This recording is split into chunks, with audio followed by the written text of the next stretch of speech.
এই গরমে এত কষ্ট করে রান্না করার পর জামাই যদি খেয়ে বলে খাবারটা অসাধারণ হয়েছে, সেই খুশিতে যদি 4,000 টাকা দেয় তাহলে কেমন হয় বলেন তো দেখি। হ্যালো এভরিওয়ান, আসসালামু আলাইকুম। আশা করি সবাই ভালো আছেন। আলহামদুলিল্লাহ আমি অনেক ভালো আছি। কয়েকদিন ধরে প্রচন্ড গরম, যেরকম গরম আবার শেষ রাতে কিন্তু ভালোই ঠান্ডা পড়তেছে। সিজনটা চেঞ্জ হচ্ছে তাই সবাই অসুস্থ হয়ে পড়তেছে, তো সবাই সাবধান থাকবেন, বিশেষ করে বাচ্চারা, সব বাচ্চারা। আমার মাম্মার ঠান্ডা ছিল, আলহামদুলিল্লাহ এখন একটু ভালো হয়েছে, সবাই দোয়া করবেন। তো এই যে রান্নার কাছে চলে আসি, মানে দুপুরে রান্না করব, কাটাকাটি করতেছি। এই চাল কুমড়োটা আপনাদের ভাইয়া নিয়ে আসছে, একদমই কচি, তো সেটাই রান্না করব। আপনাদের ভাইয়া বলছে ডিম দিয়ে না হলে চিংড়ি মাছ দিয়ে রান্না করবা, খেতে ভালো লাগবে। তো এই যে আমি কাটতেছিলাম, আর এই যে টুকটুকি বুড়িটা আছে না, মাম্মা এটা আমার বইয়ের ছিল না? আমি বললাম হ্যাঁ ছিল তো। দৌড় দিয়ে বই নিয়ে আসছে, বললো যে এটার নাম জানি কি, এটার নাম জানি কি। আর এই সবগুলা কিন্তু শব্দ অর্থ পারে, ইংলিশে বলে দিলে মানে বাংলা সবকিছু বলতে পারে।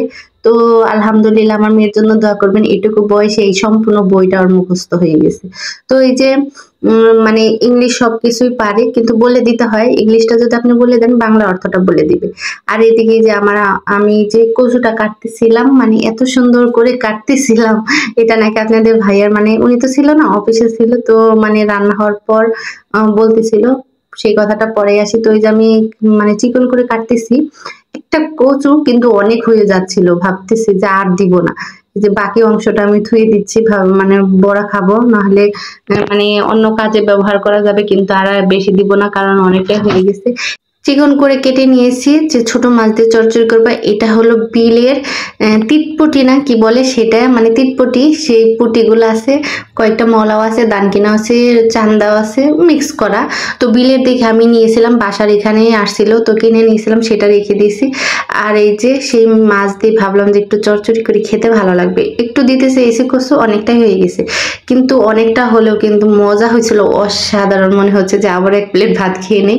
তো এই যে এখন আমি মানে সেই হাঁসের ডিম ছিল, মানে মুরগির ডিম ছিল না, হাঁসের ডিম ছিল, 3টা সিদ্ধ করে নিয়েছিলাম প্রথমে, সেটা একটু ভেজে নিলাম। তারপরে এই যে সেই কাঁচামরিচ পেঁয়াজ ভাজার পর তারপর চাল কুমড়োটা দিয়ে দিলাম, সরি মিষ্টি কুমড়াটা দিয়ে দিলাম।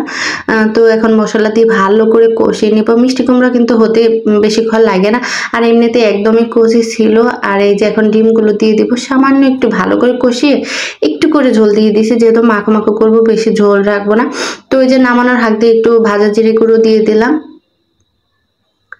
আর তরকারিটা দেখতে যেরকম সুন্দর হয়েছে, খেতেও অসাধারণ হয়েছে। যদি কেউ মিষ্টি কুমড়ো দিয়ে ডিম রান্না না খেয়ে থাকেন, অবশ্যই একটু খেয়ে দেখবেন, অসাধারণ মজা।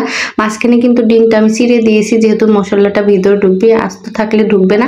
আর এই যে তরকারিটা, মানে এই তরকারিটা তো প্রায় হয়ে আসছে, ঝোলটা আর একটু শুকাবে, মানে একদমই ঝোল রাখবো না সেরকম অবস্থা। আর এখন আমি যে জিরে গুঁড়ো দিয়ে দিলাম আর ধনেপাতা দিয়ে দিব। এটা কিন্তু আমার ডিপ ফ্রিজে ফ্রোজেন করা ছিল, ধনেপাতা এক বাটি ভর্তি করে রেখে দিয়েছিলাম, ওই বছরে তাই এই বছরও খাচ্ছি।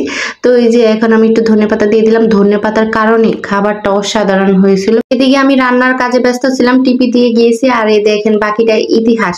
আমি এসে বলতেছি আপনি কি করতেছেন, বলতেছে আমি কাজ করতেছি। এদিকে শিশি করে পেনটা খুলে দাঁড়িয়ে রয়েছে, আর এদিকে সম্পূর্ণ বিছানা ঘর একবার ওলট পালট করেছে।